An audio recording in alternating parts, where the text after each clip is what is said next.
sobrang init ngayon, 46 degrees ngayon, kaya yan, kailangan babasahin yung ground bago mag-start ng hot work, bago mag-cutting yan. So lahat babasahin niya yan.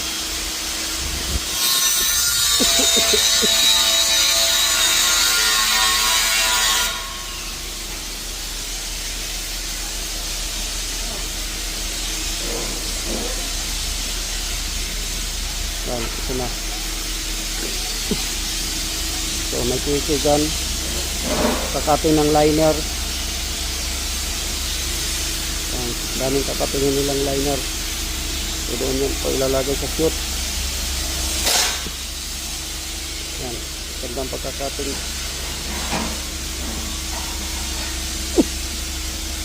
So pag trabaho ka dito, kailangan body system. Yan. That's the legging. So ito yung buhiliti. Yan lang yung ano namin, pang ano sa ano nakacover loob ng dome, pero walang silbi to pagka nag 46 degrees na, sobrang init, wala to. Matayin ka na naman sa init ito mamaya. Okay, shout out sa mga people like us, enjoy.